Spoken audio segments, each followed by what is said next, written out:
মুখ্যমন্ত্ৰী মহিলা উদ্যমিতা অভিযান বা লাখপতি বাইদেউ আঁচনিৰ 10,000 টকা কেতিয়া বেংক একাউণ্টত সোমাব? ইয়াকে লৈ ৰাজ্যৰ মুখ্যমন্ত্ৰীগৰাকীয়ে এটা গুৰুত্বপূৰ্ণ মন্তব্য আগবঢ়াইছে। প্ৰিয় দৰ্শকসকল, আজি কিছুদিনৰ পৰা আমাকো আত্মসহায়ক গোটৰ বহুকেইগৰাকী বাইদেৱে সুধি আছিল যে এই লাখপতি বাইদেউ বা মুখ্যমন্ত্ৰী মহিলা উদ্যমিতা অভিযানৰ টকা কেতিয়া বেংক একাউণ্টত সোমাব।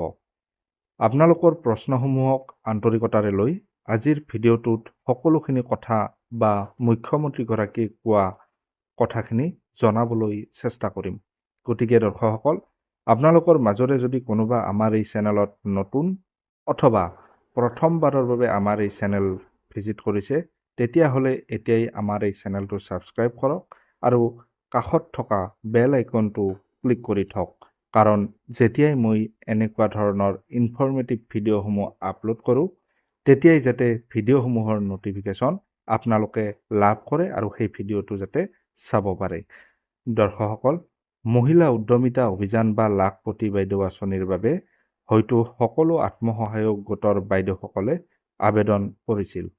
আবেদন কৰাৰ পিছৰে পৰা সকলো বাইদেউৰ মনত মাথো এটাই প্ৰশ্ন যে আমি আবেদন কৰিলোঁ ঠিকেই, কিন্তু মুখ্যমন্ত্ৰীগৰাকীয়ে কৈছিল প্ৰথম অৱস্থাত 10,000 টকাকৈ দিয়া হ'ব। এই টকাটো এতিয়া সোমাবনে নাই, বা যদি সোমায় এই টকা কেতিয়া বেংক একাউণ্টত সোমাব। আপোনালোকে জানে বৰ্তমানৰ ৰাজ্যৰ মুখ্যমন্ত্ৰীগৰাকীয়ে যি কথা কয় সেয়া কৰিও দেখুৱায়। তেনেক্ষেত্ৰত আৰু চিন্তাৰ কোনো কাৰণ নাই। মুখ্যমন্ত্ৰীগৰাকীয়ে লাখপতি বাইদেউৰ টকা কেতিয়া সোমাব বুলি কৈছে সেয়া আপোনালোকক জনাম, কিন্তু তাৰ পূৰ্বে এই টকাটোৰ কিছু বেনিফিট আৰু এবাৰ জানি লোৱা হওক। ইয়াত লিখা হৈছে যে এই আঁচনিখনৰ অধীনত যিসকল আত্মসহায়ক গোটৰ বাইদেউসকলক অন্তৰ্ভুক্ত কৰা হ'ব, সেই মহিলাসকললৈ প্ৰথম বছৰত 10,000 টকা দিয়া হ'ব।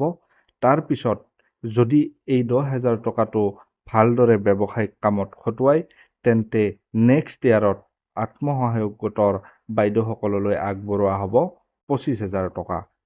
এই 25,000 টকাটোৰ 12,500 টকা অসম চৰকাৰৰ ফালৰ পৰা দিয়া হ'ব আৰু 12,500 টকা বেংকৰ পৰা দিয়া হ'ব।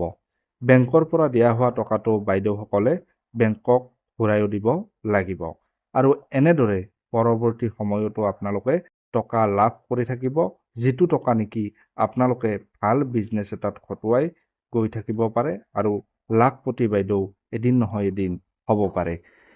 এতিয়া এই টকাটো কেতিয়া বেংকত সোমাব, ইয়াকে লৈ ৰাজ্যৰ মুখ্যমন্ত্ৰীগৰাকীয়েনো কি কৈছিল।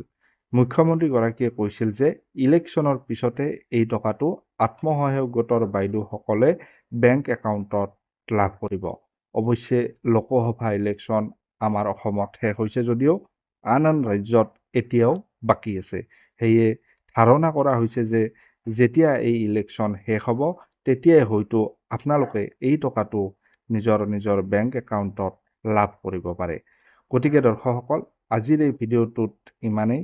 যদি এই ভিডিঅ'টো চাই ভাল লাগিল, লাইক কৰক আৰু সকলোৱে পোৱাকৈ ভিডিঅ'টো শ্বেয়াৰ কৰক। ধন্যবাদ।